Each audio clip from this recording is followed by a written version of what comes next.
every woman goes through a period, cycle for around 30 years and 5 days every month. So 5 into 30 years, 12 months, 24 hours, right? Calculate almost 50,000 hours of period pain, and we don't talk about it. We have around 1,800 agri-entrepreneurs across the country. Out of them, around 100 are specifically women. Like everyone says, oh, be strong, be strong. What does it mean? Everybody has a different way of handling it. Every time I would get into the radiation table was telling myself, you can do it. Today, when I look back, I'm amazed. I'm amazed at myself. I'm amazed at the, Yes. the stuff. And I represent all the thrivers. I no longer call myself a cancer survivor. I think I'm a thriver.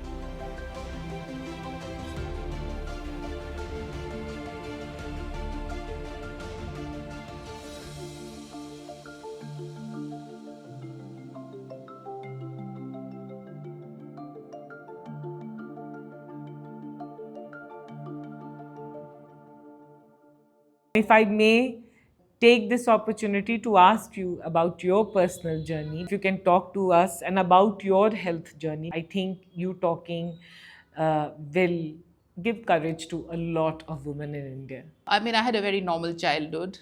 I was born in Delhi, but then we've done my schooling in Assam. I still have my soft corner is for that state. I belong to Orissa, so I did my graduation there and then moved to Delhi back. Like any other, corporate person, I did my MBA and then went into the corporate side, right? Worked for various companies, Apollo Tires, Alstom, TCI, and then General Electric.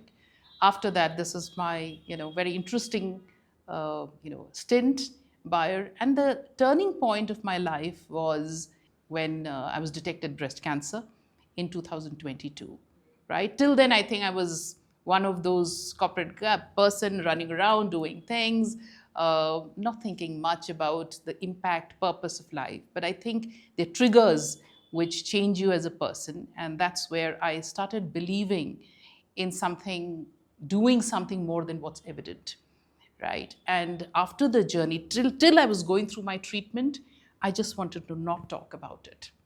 But when I came out of it, I realized the cancer cases in the country have really increased, but we aren't talking much about it.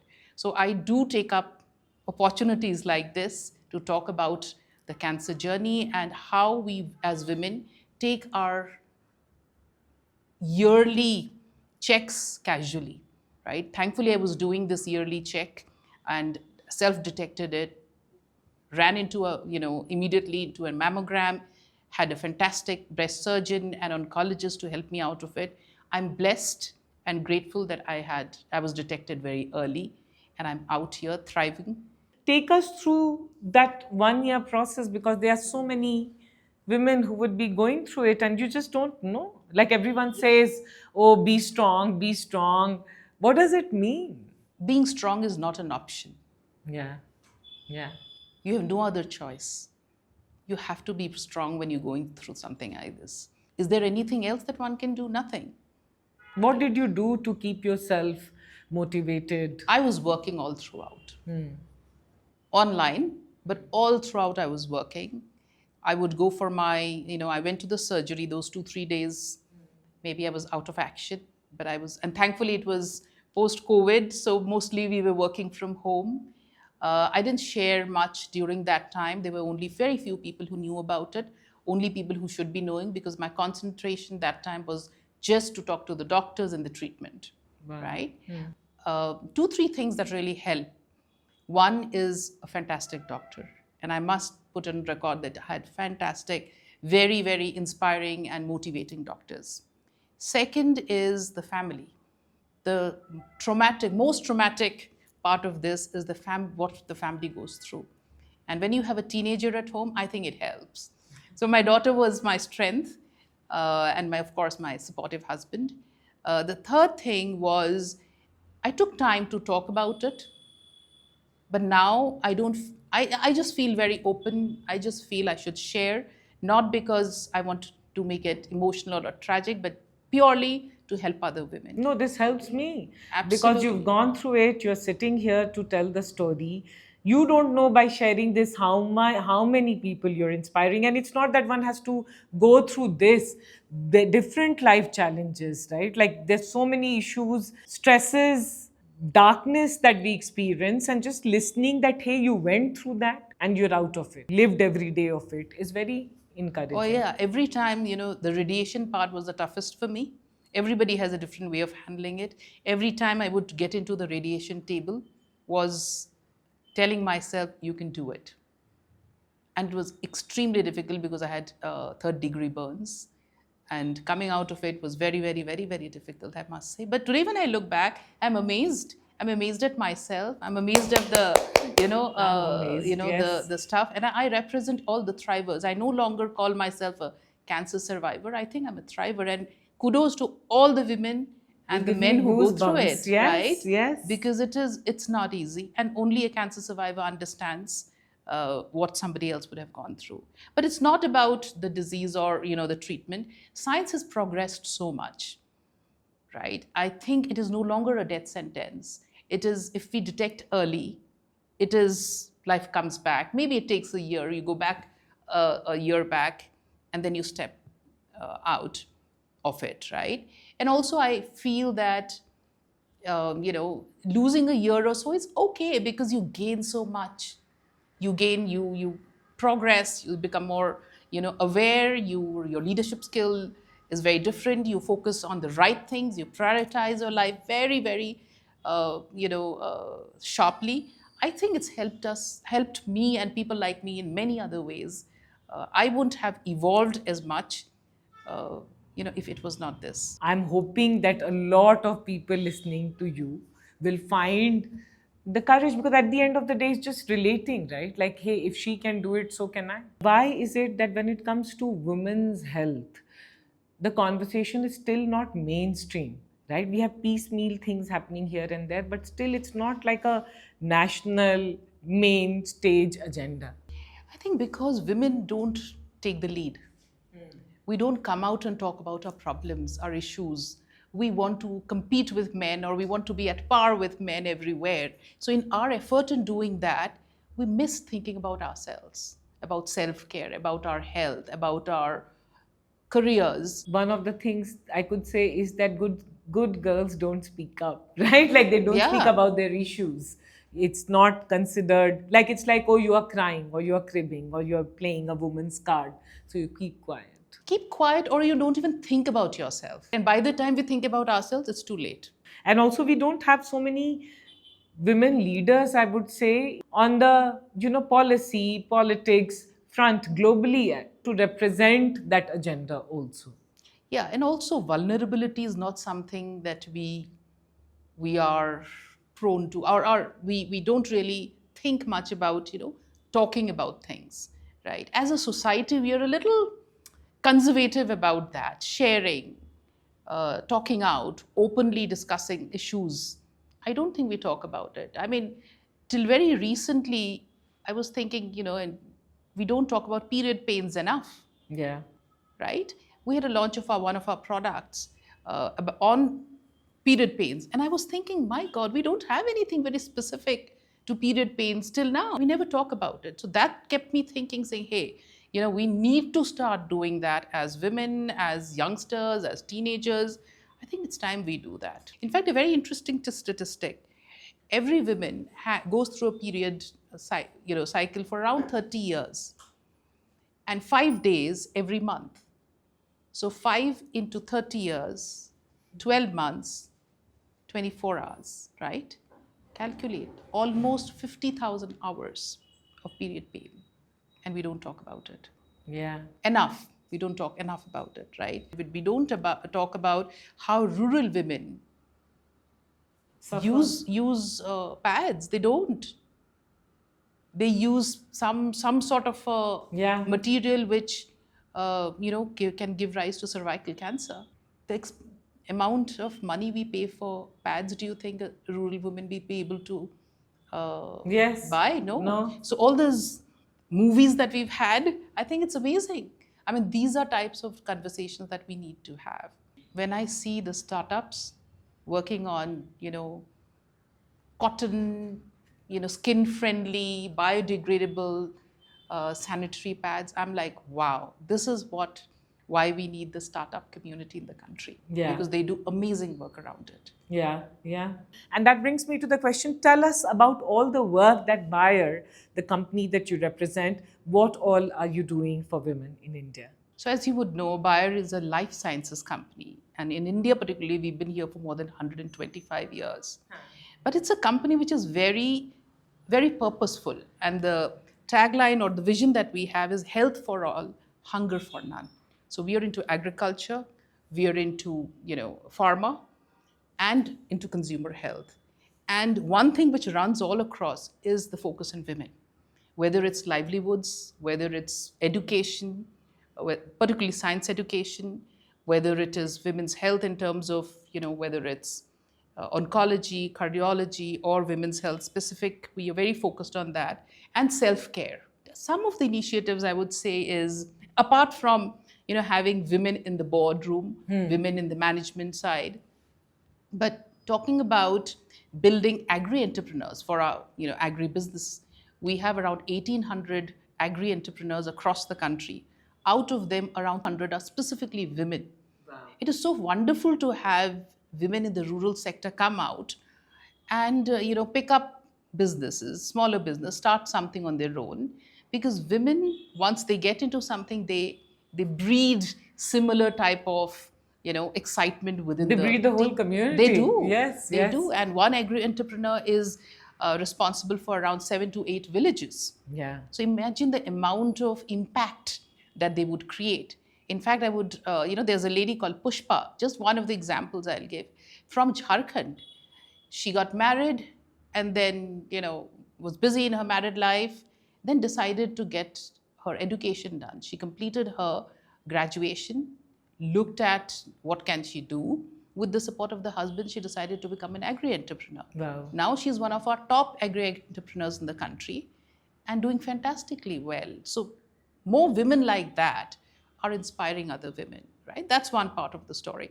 The second is we have education. For the government of India has something called the Atal Tinkering Labs, right?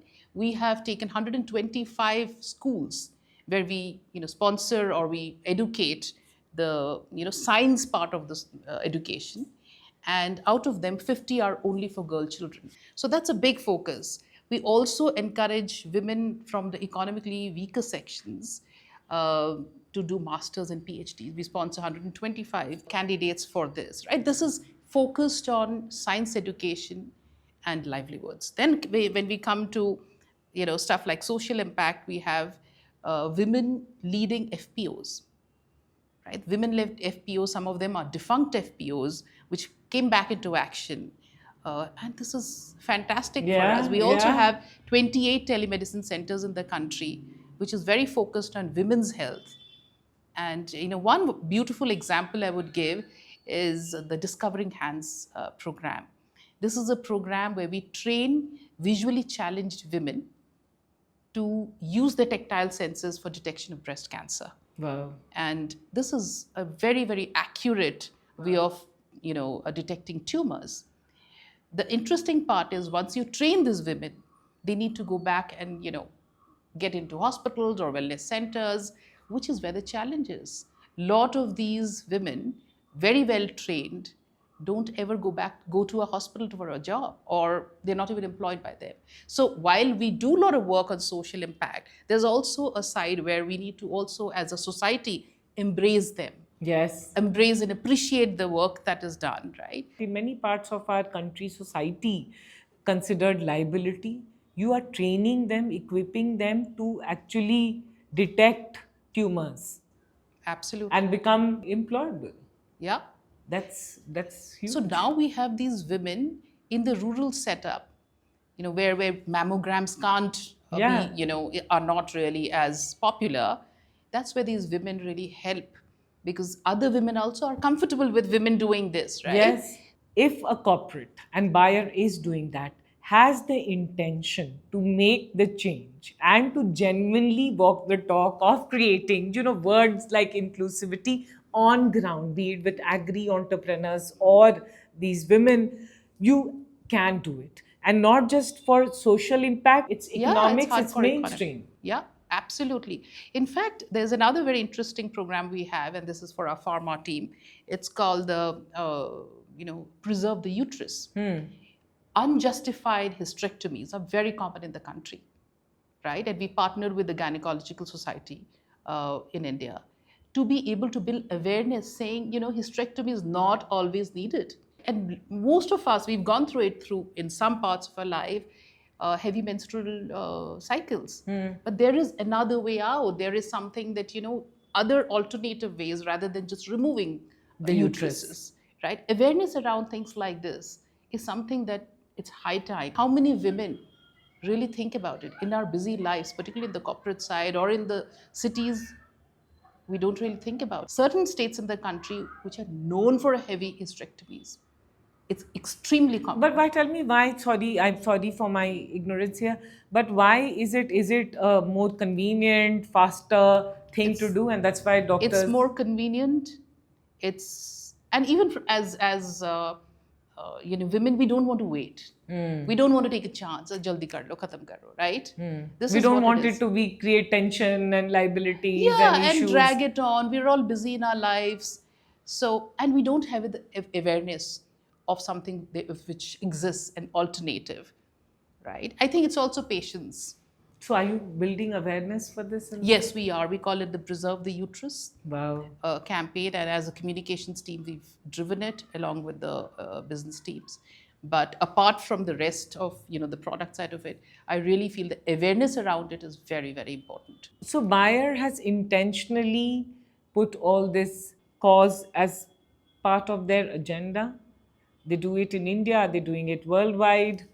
They're doing it worldwide, right? So as a part, some part of it is, the intent is always purpose and driven by the larger vision, health for all, right?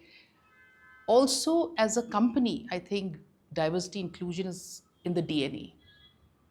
Second, I think as a part, some part of our business where we call it sustainability, it getting women in the discussion, women in the entire gamut of things. It's a part of the DNA. But social impact is also something that drives us. For example, on sustainability, we work with Family Planning Association of India and other partners on family planning, making it aware, right? And a lot of these programs on sustainability or family planning is from these markets. In fact, our global mandate is to reach out to 100 million women in low and medium income countries on self care, on family planning, to reach out to 100 million smallholder farmers, to be able to talk about agriculture, etc. So that's a part of the sustainability program, apart from the social impact that we in India do as a part of the CSR issues. Seeing a corporate being so purposeful and actually creating that kind of a change is a learning. It's a learning for a lot of companies. Yeah, and we partnered also with a lot of them, right, in the past. And I also feel it gives us a chance as a woman. I didn't do so much in the early part of my career, but now when I get a chance to do this and I see things very differently, I think that's also, a part of my growing up. And as a leader, you evolve and you Yeah. see so much happening around you, and so much can be done, so much more to be done. Yeah, this is very encouraging to see Bayer do so much for women in India. And you talked about Jharkhand. I'm from Bihar. So for me, that part of India, it's still a very different India. Different pockets are very, very different. And just going to different parts, rural, you are talking about rural India and making that difference, it's huge. And it's significant and it needs to be appreciated and hopefully followed by many more businesses. Yes, in fact, I also feel all of us get a chance, get an opportunity to do things in our own way. But we are not, either we are unable to do it, or we don't have the intent, Yeah. or we don't put that और we effort. Are running But so much that we think कि बाद में करेंगे बाद बाद में में और वो करेंगे, बाद में आता राइट? नहीं है. या वो आता नहीं है, या फिर बहुत लेट हो जाता है. या Another question I have for you is that I still get to speak to very few women leaders in the country who go on to lead in senior roles. And of course, there are a lot of conversations around it, but you've made the journey. Tell me, what will you like to tell women and men that if you have to see more women like you? First, I would say women need not be men. It's okay. Embrace ourselves. We bring in lot of skills, achievements, feminine traits, Yeah. and attributes to corporate India. Right? We spend at least 40% of our career trying to prove that we are at par. No, we are better. We already there, right? So I think the first thing is we are at par already. Let's not waste our time to prove somebody else that we're somebody else. Second is self-care, taking care of our bodies, taking care of our mental state. I think that's paramount. And the third is don't be guilty for asking for help. Whether it's raising children, whether it's at work, ask for help. It's okay, and not every time will you get help, but that's okay. And women supporting women, I think that's the biggest thing that we can do to ourselves in service to the society. We don't really have to look for going far and wide within our families, within our circles. There is this perception that women don't support women or women don't mentor women. I am finding increasingly in my life some of the strongest pillar of support are women. Some of the best people I connect to and have the deepest conversation are women. And you don't even have to be friends. I think it's women like us have to change that perception also, right? That women are not supporting women. I agree. I think more and more women are supporting each other, Yeah. right? Yeah. It was not the case. Maybe we never noticed it when we were young, Yeah. or we never went out to And there ask were for not so help. many women also. Absolutely. And also we used to find help within the families, Yeah. to whom we would never listen, but that's a part. That's a Yeah. different thing, right? But women supporting women and men supporting women has also increased. And also, I think we're all more secure now Yeah. as women. Yeah. And coming back to the programs that Bayer is running in India, how are you collaborating with other players? Like, to people listening, because you talked about agri entrepreneurs, you talked about, visually challenged women being trained. So for the agri entrepreneur, we have a program called BLF centers. So that's the Better Life Farming Centers. And we work with other partners who are a part of that agri entrepreneurship. So basically, when a farmer walks into this BLF center, they will find everything needed for a farming community. On Discovering Hands, we partnered with the hospitals, some of those who employed these women once they were trained. So that's on. For FPO programs, we partner with the local, the rural organizations. For science education, we partnered with the Atal Ministry Tinker. of Science and Atal Tinkering, labs under the NITI Aayog. For 28 telemedicine centers, we've done oxygen plants, etc. But most of our programs are with the government, whether it's state government or the central government. Especially when I look at states like North, right? Or Northeast, Assam, Bihar, Jharkhand, UP, somewhere this kind of collaboration is also very required. The India that we see is still a very unequal India when it comes to economics. Oh, yes. And for example, for our telemedicine centers, we've gone to each of the states asking, what help do you need?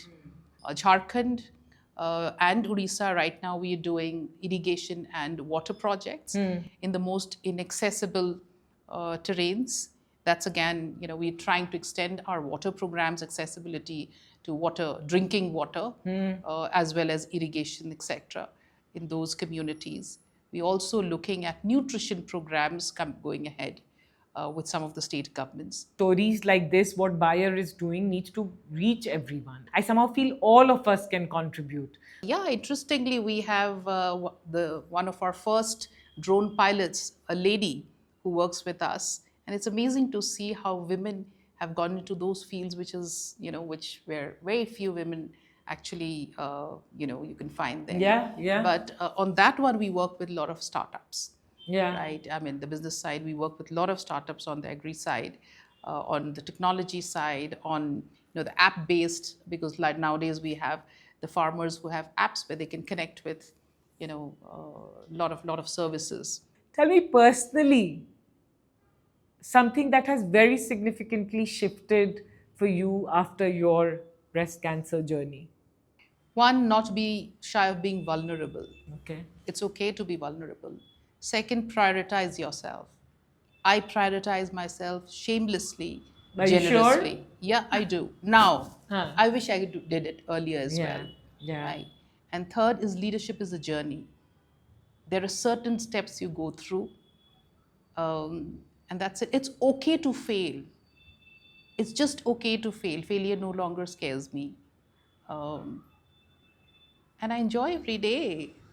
I enjoy every day, every minute. Also, one more thing that every minute that I spend with somebody or something, I think it again. Earlier, I would just be a little frivolous about it. From one meeting to the other. Yeah, but now I would say, no, I don't want to do this. I want to take a break. This does not need me. But now I think it's a little let go, and I feel great. It's very empowering to let go. I don't think they practice that enough. Yeah. Life journey is about letting go, no? Yeah, but we don't practice that. Yeah, we just don't. We forget it every day. I wish we were taught all this earlier. Yeah, no, but that is what life teaches you. And even if I tell my daughter, I don't think she's going to listen to me till she goes through what has to go through. Yeah, so we have to go through what we have to go through.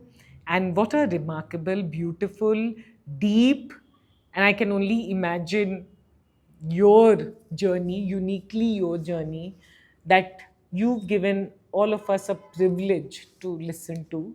And thank you for the work that you're doing with Buyer. I don't know why we don't say it again and again, for the good work that we see, that hey, here is a company that we can look up to. It's doing phenomenal work. And it's also telling us, even if we are small as businesses or big or whatever, we can also contribute. Absolutely. No, it's been a pleasure to talk to you, Shraddha, and yeah, to connect with you as a woman. We've been in touch for so long. I'll ask you a womanly question. How are Yeah. you glowing so much? That's I would say that's ये तो the मेरी माँ का 20 no साल no से no. भी पुराना राज No, है. I think that's a self care that I'm doing right now. The self care and also the excitement, the passion to life. Yeah, it shows. I feel it. There's a very good energy about you. Thank you, and to more. Thank you so much to have me here. It's been a pleasure to talk to you. Thank you.